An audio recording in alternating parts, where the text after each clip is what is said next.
Shalom. Anda sedang bergabung di dalam podcast Awali Bersama Tuhan dari Gereja Kristen Kalam Kudus Merauke. Kami berharap podcast ini akan menjadi berkat bagi Anda dalam mengawali hari ini. Selamat mendengarkan. Tuhan Yesus memberkati.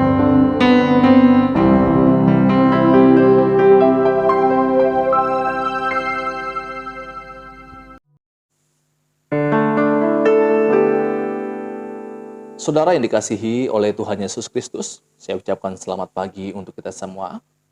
Mari kita mengawali pagi hari ini dengan menaikkan pujian di hadapan Tuhan.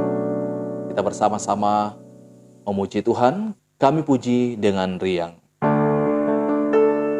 Kami puji dengan riang, Engkau Allah yang besar.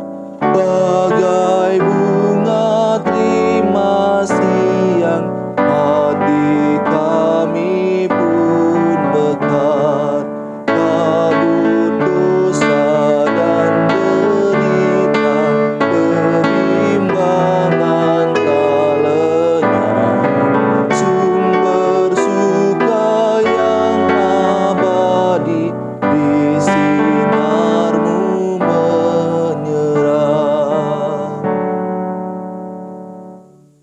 Kejadian pasal 3 ayat 4 dan ayat yang ke-5. Tetapi ular itu berkata kepada perempuan itu, "Sekali-kali kamu tidak akan mati.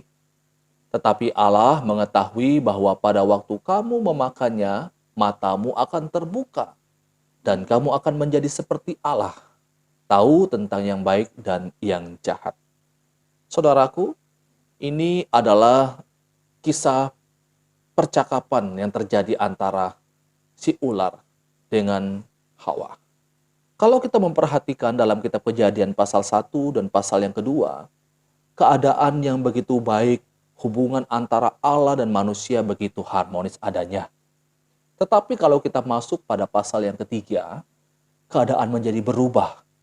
Keadaan yang begitu baik dan indah, harmonis pada pasal 1 dan pasal 2, kemudian menjadi rusak karena dosa.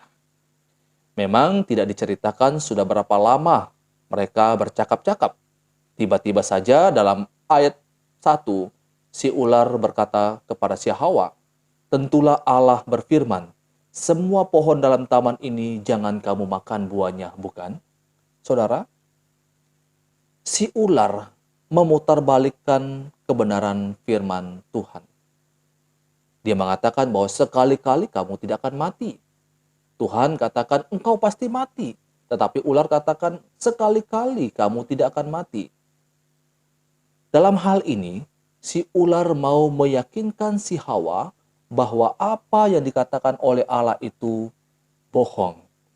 Tidak benar yang dikatakan oleh Allah. Yang benar itu adalah apa yang dikatakan oleh si ular.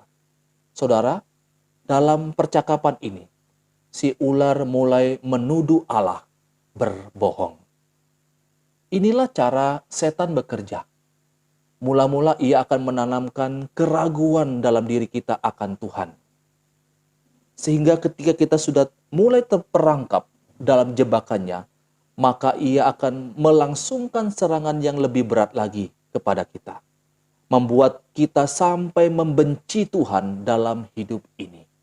Itulah sebabnya kita perlu sekali berhati-hati, mawas diri, karena setan akan berupaya untuk bagaimana saya dan saudara jauh dari Allah. Ia akan menuduh Allah bertindak yang tidak baik kepada kita. Dia akan menanamkan keraguan-keraguan kita akan Allah. Saudara, kiranya dengan kita menyadari akan hal ini, menyadari bahwa setan akan terus-menerus menanamkan keraguan, kebencian kita akan Allah. Ini menjadi satu awasan bagi saya dan saudara untuk terus mendekatkan diri kepada Allah, memohon kekuatan dan pertolongan daripada Allah, menopang saya dan saudara dalam kita melangkah dari hari ke hari. Biarlah hidup kita senantiasa hidup bergantung sepenuhnya hanya kepada Allah saja. Ini kebenaran firman Tuhan untuk kita. Mari kita berdoa. Saya akan berdoa untuk kita. Terima kasih ya Tuhan Yesus untuk kesempatan pada pagi hari ini. Sekali lagi kami boleh melihat kebaikan Tuhan, anugerah Tuhan bagi kami. Tuhan memberikan kesempatan kepada kami untuk hidup hari ini. Kalau kami boleh hidup, boleh bangun pagi hari ini dengan tubuh yang sehat, kami pun tahu bahwa Tuhan punya rencana yang indah bagi kami. Tolonglah kami, tuntunlah kami, biarlah kami boleh melangkah pada hari ini, berjalan seturut dengan kehendak Tuhan. Biarlah kami terus bergantung sepenuhnya hanya kepada Engkau saja. Tolonglah kami untuk jadi berkat dimanapun kami berada. Terima kasih Tuhan, dalam nama Yesus kami bersyukur dan berdoa. Amin. Selamat beraktivitas, Tuhan Yesus yang akan memberkati, menolong kita, menjadi berkat dimanapun kita berada pada hari ini. Amin.